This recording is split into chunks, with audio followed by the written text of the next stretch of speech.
Hey, what's going on, guys? My name is Josh. Welcome back to another Minecraft video. Today we are here actually talking about Mekanism, and more specifically we're going to discuss how we actually create a Mekanism reactor, the fusion reactor. I've gotten a lot of questions in previous videos on how I actually built it, so I thought it would be really logical on me to give you guys a full tutorial from start to finish on how to build the fusion reactors, because I can't find any great ones out there and it is confusing, and I want to share my knowledge with you.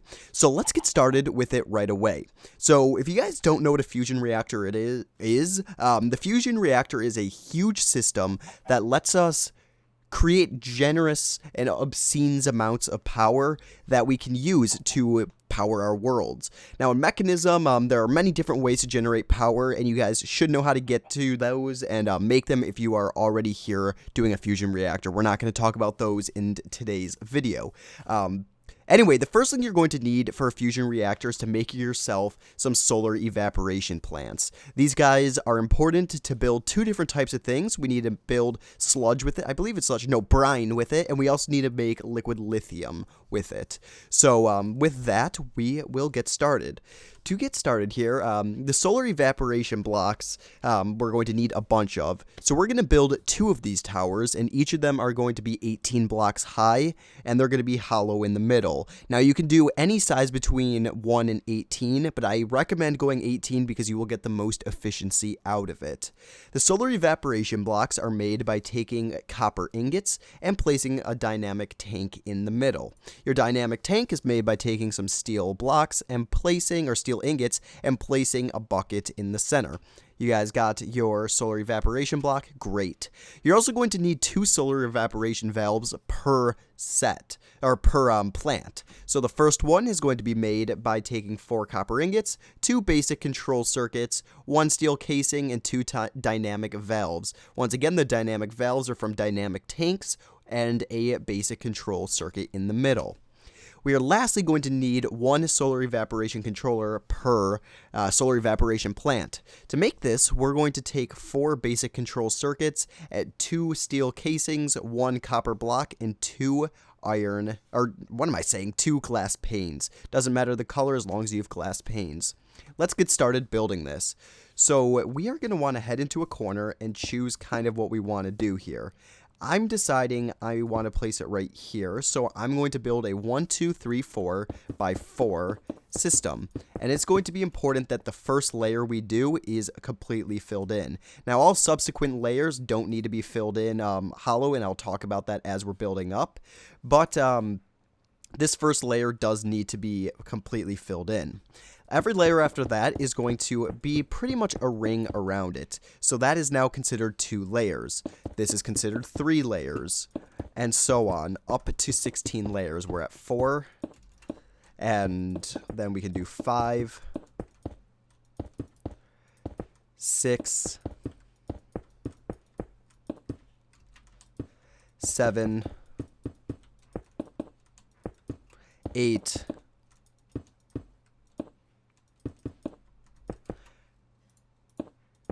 9, 10,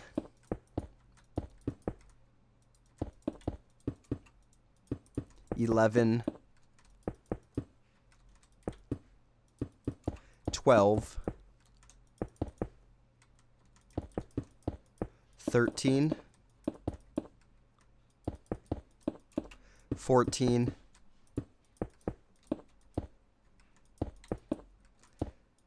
15, 16, and 17. And now, alright, and now we're at this top layer. We're 17 blocks high. For the last layer, we are going to do this.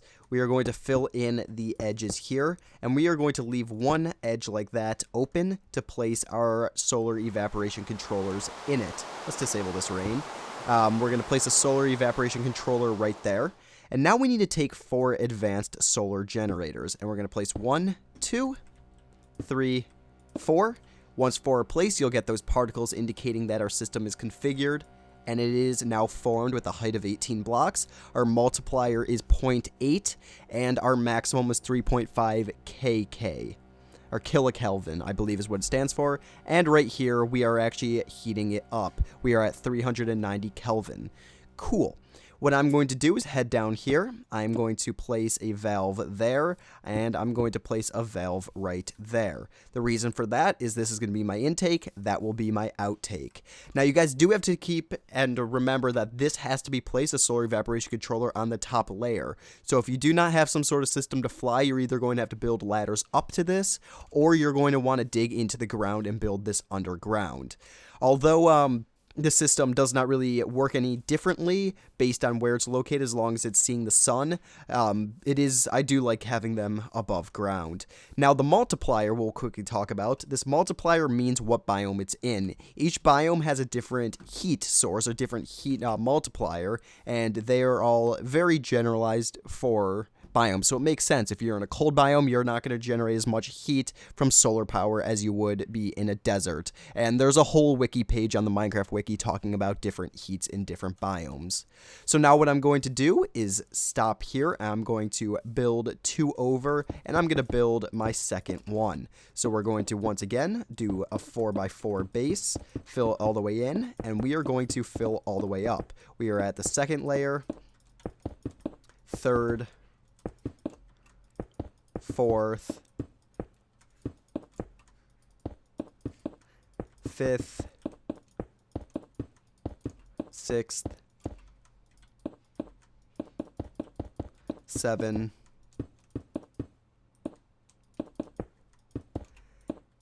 8,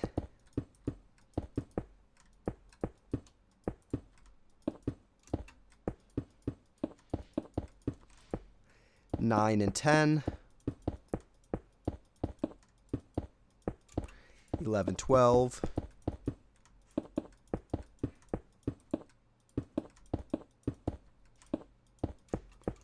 13, 14,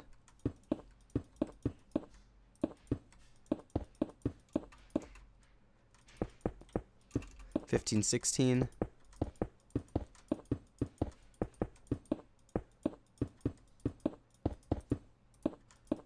17, and here is once again our 18th layer. So we're going to place a controller, we're going to place a block, we're going to place the rest here with blocks, and we're going to fill in the advanced solar generator right here.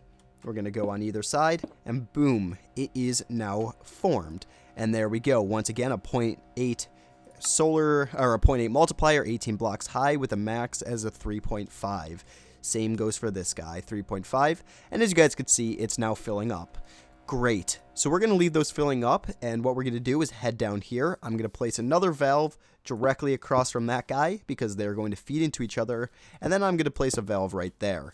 Now these are our solar evaporation chambers, nearly complete. We're done building them at least, and now we need to supply them with the proper materials.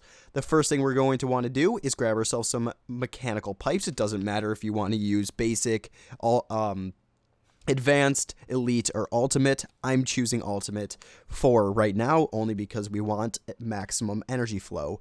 Now we're going to need some sort of water source and or some sort of power source. Let that be an energy cube that you filled up, a tesseract from a different mod, or you guys wire it up. We're going to need that to power electric pumps. Now for me, I choose to do a system of 4 electric pumps, and it works great each time. I'm going to build 3 down like this, and we're going to do a 3x4 chamber, fill this in with water. Perfect. I'm going to build up here, and I am going to then place our system right here. Now that guy should be getting water, that should be getting water, that should, and that should. And actually I need to place a ultimate universal cabling right here with this guy, creative cell, facing down into him, which very easily can do like this. Or not. Hold up. We need to go like that, and then we could do it. Perfect. All right, now all these guys should be generating power should have power and should be generating our water as needed. Great. Right there is a 4 system using very minimalistic amount of materials. They should all be filled with water exactly how we need it. Now I'm actually going to grab myself a configurator right here, and we'll use that in just a second. The configurator, if you don't know, helps us with materials within the mod. So right now what I'm going to do is take our mechanical pipes, and I'm going to build up on each one of these, and we're going to use them to flow the water out. I'm going to go over that there, and I'm going to then wind that right into that guy. Now I'm going to set this configurator right here to our pull mode. That should allow this guy to pull the items in, or the water in, and as you guys can see, water is flowing in while brine is now being made. Great, we are on our first step to making what we need, brine. And I guess if you guys want, you could do it like this, do a 3x3 and let it fill up. It's up to you. It works either way. Okay, so next step, what we're going to want to do is come over to this guy. We're going to pump you across like that, and we're going to set this to pull mode. That should be pulling the brine out. If this is on push mode, it should be pulling the brine out. If it is, oh, we need to disable redstone, and we can put that onto normal. Interesting.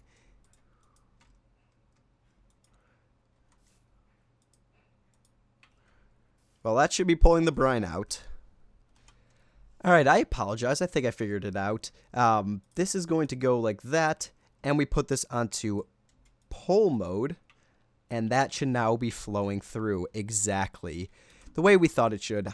Alright, so now our second machine here, our second solar evaporation plant, now should be filling up with brine and outputting liquid lithium. Exactly what we need at any given moment. Great. That is fantastic. Once again, I need to replace that there, and I'm going to place this stuff back here. I just had to do a little bit of testing to make sure I was right. But like I said, right here, we're going to pull this out and push it into there. I was doing it wrong. I had it backwards earlier. Anyway, once we are done with this, we have now completed our solar evaporation plants, and we create the two things we need, brine and liquid lithium. And right there, liquid lithium is filling up as the brine is being created. Nice. So the next thing we're going to do is pull the liquid lithium out of the system. And we want to pump it into one of these rotary condensators. The rotary condensator is made by creating a gas tank, which is osmium surrounding a iron dust. We're going to want a portable tank, which is iron, 6 iron, 2 glass, and 1 basic circuit with an energy tablet in the middle. We're going to take 4 pieces of glass and 2 more basic circuits outside. What we're going to do is take this, we're going to place it right here, and we're going to look for the side that has that on it. That's going to be our side that we want to be facing here. That is going to be our input side. Once again, we have our mechanical pipes, and we are going to pipe it over like so. We need daytime again, and we are going to take this as pull mode right into this guy, and then we're going to open the rotary condensator, and we're going to click this T button, and that's going to change it from condenserating to decondenserating, filling it up with liquid lithium as we speak right there. Great. This guy is also going to need some power, so I recommend placing a power source against it in some fashion. And now it should be creating lithium from liquid lithium, which is now a gas, hence why we had the gas tank. Now we're done with our mechanical piping for the moment, and we are going to head over and create the next section of this. So the next thing we're going to need is to grab these solar neutron activators, and you guys are going to have to find your perfect match for your system that you set up. For me, I'm going to put 8 solar neutron activators down just for this example, but it's crafted by taking 2 reinforced alloy, an HDPE sheet, a steel casing, 2 elite control circuits, and 3 bronze ingots. The HDPE is an HDPE element or pellet in an enrichment chamber, and you make that by placing a substrate in a PRC with oxygen and liquid ethylene. we're going to pipe out using a pressurized tube of sorts from this guy. And we're going to pipe it directly, or I'm actually going to pipe it down here. And I'm going to pipe it onto these guys right here. There's 1, 2, 3, 4. And using the sun, they are going to start creating us tritium, which is half the fuel we need for the system we are creating. What I'm going to do is move this over, and I'm going to set up a whole nother row of them right here. Another 4. I'm going to go over there. And there's 1, 2, 3, 4. All these guys should now have lithium, at least a little bit in it. And as you guys can see, it is being pulled out directly into these tubes. And if I were to place a tank in here, you would see a gas tank in here, you would see that it is filling. But we'll get into what we're going to need with this in just a minute. The lithium here should be being converted into lithium very quickly. And things you could do is add some upgrades to it if you want. So we could put 8 speed upgrades on it, or energy upgrades. So if I did that, and then I were to place these speed upgrades on here, we could do some great things with it. Or just pretty much increase the speed at which they create. So we're going to place that there. There's the energy upgrades. Now the speed upgrades. And these guys should start getting lithium much faster. You guys could definitely tell that once they're on, more lithium is being produced at a higher rate instantly, which is great. All right, let's go ahead and talk about now making, instead of tritium, deuterium. Deuterium is made a little bit differently. We don't need any of these solar evaporation plants for deuterium. We just need a source of water. So once again, I'm going to build myself a 3x3 chamber here. I'm going to fill this guy in with water. I am going to then place block there. I'm going to take my ultimate energy or universal cable. I am going to take, once again, our 4 electric pumps. 1, 2, 3, 4. And I'm going to connect a power source to it. So I'm going to grab my creative energy cube, connect a power source. Whoops. Didn't go the way I needed it to be. There we go. And now these guys should all have power within them. What we're going to need to do with that is place 4 filter upgrades on it. So I need 1, 2, 3, 4. And the filter upgrades are made by enriched alloy and some gray, or some glass and a piece of tin dust. We're going to go to the upgrade slots, and we're going to drop 1 in each. Right there. We'll drop it in, and instead of picking up water, it's now going to be creating dense water, or heavy water actually. And I'm going to just take some piping, connect them all together, and let all the water that is in each of these guys get pulled out completely. As you guys can see right there, boom, and awesome. They are all empty. Oops. Well, I messed that up quickly. We need that creative cell back down there again, and I'll show you exactly what it's going to do in just a moment. There we go. So right there, heavy water is being created at a slower rate, or it's taking 10 kilojoules a second, and it's creating heavy water with such. This heavy water is going to be used for the future of our deuterium. No more of the energy cells are we going to need yet. We're going to grab ourselves an electrolytic separator next. So the electrolytic separator is made by electrolytic core, 2 enriched alloy, 2 redstone, and 4 iron. The electrolytic core is made by 4 enriched alloy, 2 osmium, 1 iron, and 1 gold dust. Right there, we are going to place it right about here. And then we're going to want, once again, our mechanical pipes. These mechanical pipes are going to be connected to each other. Either way, you can go around like this, or you can go over any way you would like. I'm going to go around, and I'm actually going to connect it via the back. That's going to fill this guy up with some heavy water. And then I need some more power to power this guy. So we'll do that. And he should now have power, and you guys can see he's now generating deuterium. And as well as deuterium, he's also generating oxygen, so you have the choice of either letting that oxygen fill, dumping the oxygen, or dumping excess. I'm going to put it on dump excess just in case we'll ever need oxygen, because this will keep a full tank of oxygen and also keep our deuterium right in there.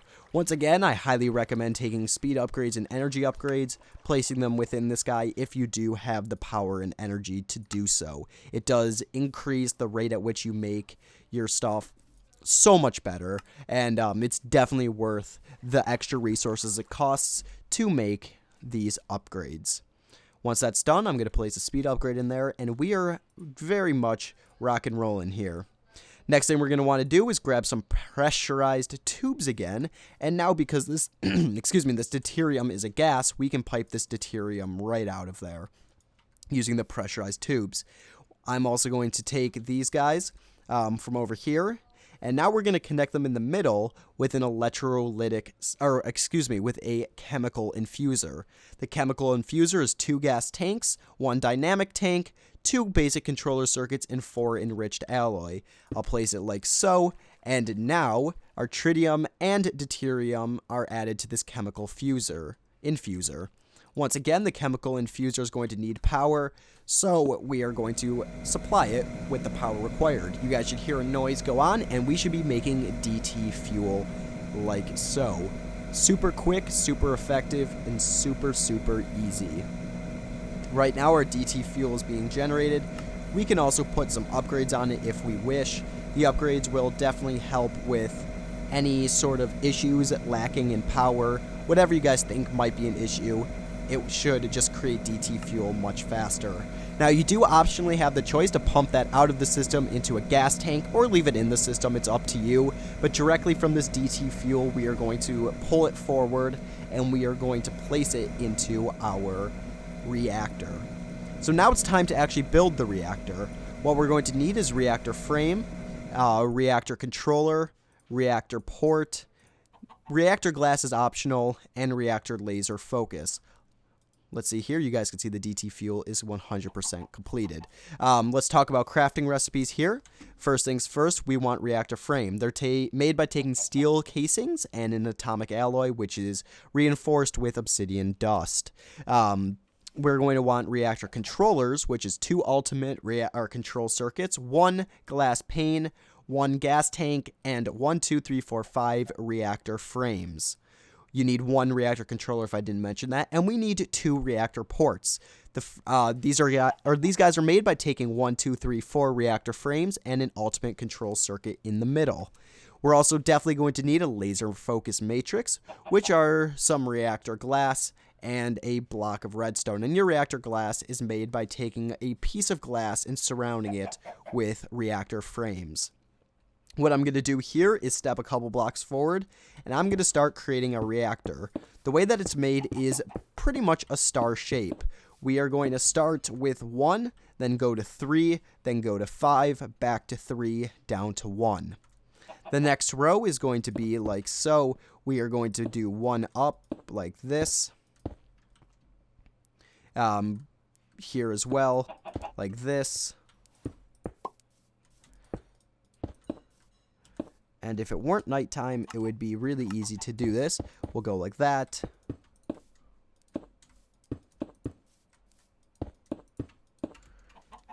Boom.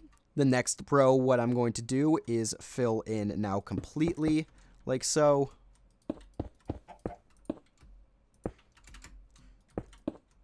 We're going to fill it in completely. Then the next row, once again, is going to be the 3, leaving the little corners out. Then we're going to go back to our star shape on the top.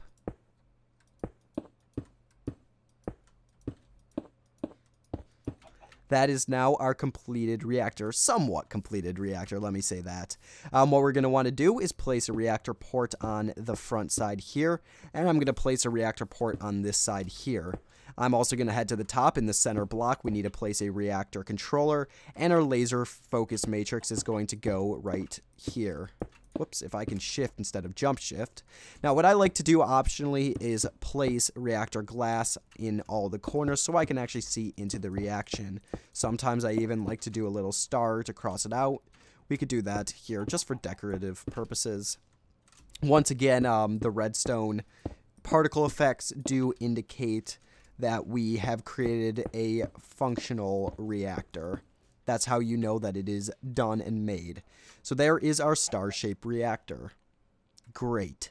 What we're going to want to do next is actually create ourselves a system of lasers. These lasers are going to jumpstart our reaction once we get to it.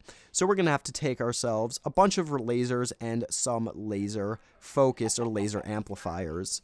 The lasers are made by taking 3 reinforced alloys, 2 in energy tablets, 1 steel casing, and 1 diamond. And I recommend you guys get a good amount of them for what we're going to need to do. The way that I like to set this up is by going 1 out on each side. So if I fill this in a little bit here, we can go 1 up like this.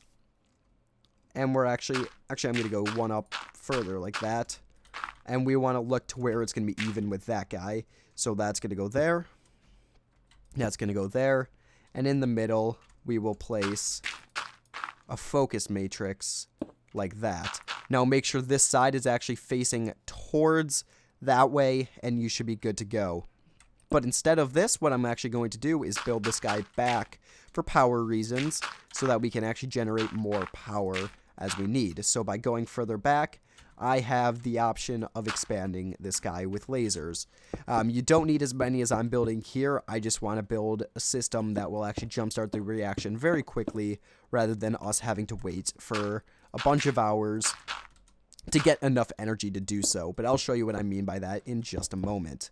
What I'm going to do now that I have these here is I'm going to place these laser amplifiers with the dark side. As you can see, other sides are see-through with the dark side facing this way. I'm going to go 1 down on each until I reach the end. Then I'm going to take this guy, I'm going to put it on high redstone, and I'm going to grab a lever to place on top. The lever is going to indicate when we want to fire the laser. Great. Now we need to set up a system of power, so I'm going to just remove these grass or dirt blocks that I used to build all the lasers, and I am going to grab myself the ultimate universal cable. Ultimate universal cables are going to flow across the back like so on both sides. I also do like to go here and fill this, whoops, not there. I do like to go here though and fill this guy in underneath like so. Optionally to get the lasers the way that I want them. Sometimes they are a bit tricky to place the way you want them. It's fine if you can't do it. This system should have enough power to do what we need. Once again, I'm going to need a lever since I actually broke my lever there. I'm going to place it on there and make sure this guy's set off. Now that I have all of these connected, I'm going to place my final laser, or I'm going to place my final laser here in just a second, but we're going to flow these guys around like this. And I'm going to actually just do an energy cell right here.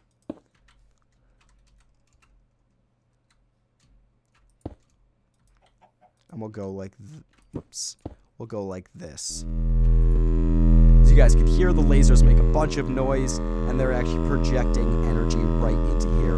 Now each laser is being sent into one of these guys, and they're all flowing down ultimately into this last guy, just right here, and he should be storing million joules of energy at a time. Now we need to wait for this guy to actually fill up with power, and we need about 400 million joules to do so.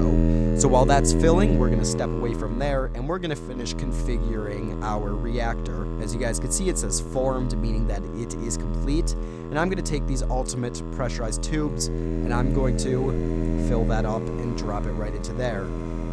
Now if we click on fuel, our DT fuel should be at 1000, which is great. If we go to statistics, we're going to look at the difference here. We have air-cooled versus water-cooled. Air-cooled has a minimum injection rate of 2, with an ignition temperature of 100 million Kelvin. The maximum plasma temperature is 300 Kelvin, and the maximum case temperature is 300 Kelvin. Our passive generation is 0 joules per tick. Now, while water-cooled actually cools the system with water, which has a minimum injection rate of 4, ignition temperature of, once again, 100, plasma temperature of 300, casing temperature of 300, and passive generation of 0 with a steam production of 0 as well. We are going to be doing air-cooled in this system, and we are going to need one other thing, and it is called a holorum. HOHL, this guy right here, a holorum. We are going to want to get one, and to craft it, you place a piece of coal in a metallurgic infuser with 4 gold dust, and you'll get yourself a holorum. To fill the holorum, we're going to have to go to this guy, and we're going to say, hey man, fill this holorum for me. You can also optionally break that and it should fill it faster. Alright. That holorum now has enough DT fuel in it for what it needs. We are going to place you right there. That now has a full holorum. It is formed with full fuel. We're going to set our injection rate to 2. And we are just about ready to go. The last thing that I'm going to want to do is to create myself a storage system for my power. Now, there are different kinds of storage systems within Mekanism. You can either use these ultimate energy cubes, or you can use the ultimate, or not even ultimate, you can use these induction cells. I'm going to use the energy cubes so I can show you the power or the rate at which they're actually filling. I'm going to do a few like this, and I'm just going to build a system that flows into each other and drags their power through.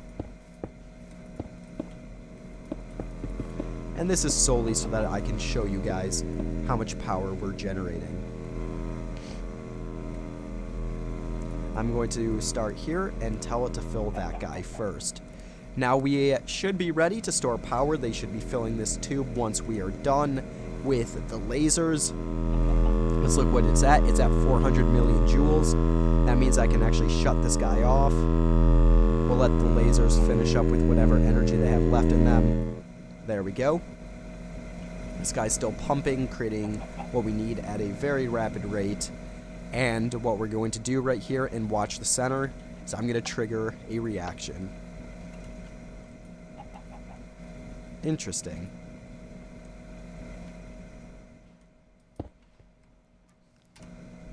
Alright, so once you actually have the power required to activate your reaction, which is going to be stored within the laser amplifier, we can then make sure that this is linked up right there, straight ahead, that this guy is formed right there. It says formed with the holorum in there, ready for reaction. We are not producing anything, just to show you guys. DT fuel injection rate at 2. Our heat is down at nothing. And we can hit this button right here, and a reaction will start. And as you guys can see in there, a reaction has begun. I'm trying to show you the best I can since I can't really see much. Right there, that indicates the reaction has begun. And if we look up here, we are actually generating 2.6 million joules a tick. Wow. Which means we are storing over 1 gigajoule of storage right now within the reactor. And right here, these guys are filling up at incredible rates. We are actually transferring at the max that this guy can transfer, which is actually a bummer. But it's fine because I am just showing you right here. But we have already filled up all of these guys from the reaction as well, meaning that it is absolutely insane. And the reason you know your reaction's going is if that guy juggles and like goes around within the inside of it, which is great. But that is everything that goes into creating your fusion reactor. You guys do need to tinker around, find the right amount of steel or right amount of these guys you want, the right sizes and the right amount of generators of these solar evaporation plants. If you make sure you're generating enough heavy water, make sure that you are creating enough tritium and deuterium and sending it into this guy fast enough that our fuel can keep up, that our heat is all the way up, which is actually going down, meaning the reaction's going down. You have to play around with what you have to see if you have proper materials and whatnot. But other than that, that is our entire system right here. That is how we create a fusion reactor and store the power and activate it. And that's everything, guys. I hope you all enjoyed. If you guys have suggestions, want to see more Mekanism or other mods explained in detail, or you enjoyed this explanation of the mod, make sure you guys check out my channel and consider subscribing if you're new. But other than that, guys, I hope everybody enjoyed, and my name is Josh, also known as JKapGaming, and I will see you all in the next one. Peace out, everybody.